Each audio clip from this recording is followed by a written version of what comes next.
While the Israelites were still in the land of Egypt, the Lord gave the following instruction to Moses and Aaron. From now on, this month will be the first month of the year for you.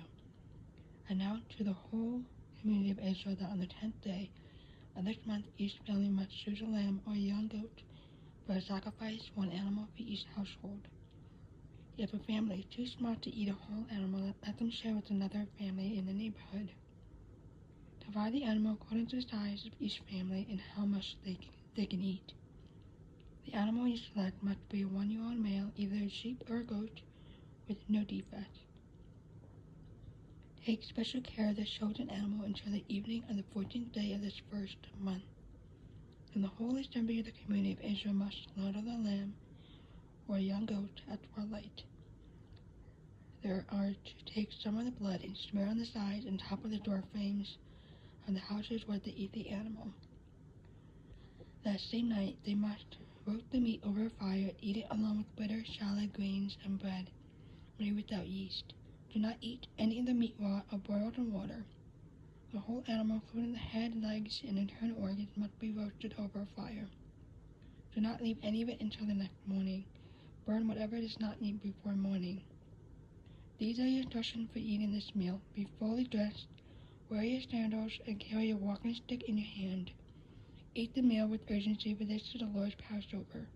On that night I will pass through the land of Egypt and strike down every firstborn son and firstborn male animal in the land of Egypt. I will execute judgment against all the gods of Egypt, for I am the Lord.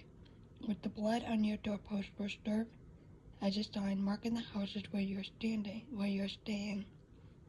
When I see the blood, I will pass over you. The plague of death will not touch you when I strike the land of Egypt. This is a day to remember.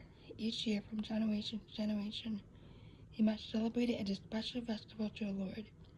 This is a law for all time. For 7 days, the bread you eat must be made without yeast. On the first day of the festival, remove every trace of yeast from your homes. Anyone who eats bread made with yeast during the 7 days of the festival will be cut off from the community of Israel. On the first day of the festival, and again on the 7th day, all the people must observe an official day for Holy Assembly. No work of any kind may be done on these days except in the preparation of food. Celebrate this festival of unleavened bread, for it reminds you that I brought you forces out of the land of Egypt on this very day. This festival will be a permanent law for you. Celebrate this day from generation to generation. The bread you eat must be made without yeast from the evening of the 14th day of the first month until the evening of the 21st day of the month. During those 7 days, there must be no trace of yeast in your homes. Anyone who eats anything made with yeast during this week will be cut off from the community of Israel. These regulations apply both to foreigners living among you and to the native-born Israelites. During those days, you must not eat anything made with yeast. Wherever you live, eat only bread made without yeast. Then Moses called all the elders of Israel together and said to them, Go pick out a lamb or young goat for each of your families and slaughter the Passover animal. Drain the blood into a basin, then take a bundle of hyssop branches and dip it into the blood. Brush the hyssop across the top and sides of the door frames to your houses, and no one may go through the door until morning.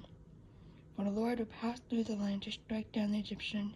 When he sees the blood on the top and sides of the door frame, the Lord will pass over your home. He will not permit his death angels to enter your house and strike you down. Remember, these instructions are a permanent law that you and your descendants must observe forever. When you enter the land the Lord has promised to give you, you will continue to observe this ceremony. Then your children will ask, What does this ceremony mean? And you will reply, It is a Passover sacrifice to the Lord, for he passed over the houses of the Israelites in Egypt. And though he struck the Egyptians, he spared our families. When Moses had finished speaking, all the people bowed down to the ground and worshipped. So the people of Israel did just as the Lord had commanded through Moses and Aaron.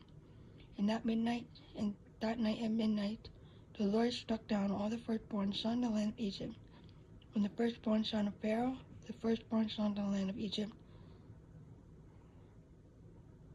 from who sat on his throne, to the firstborn son of the prisoner in the dungeon. Even the firstborn of the livestock were killed.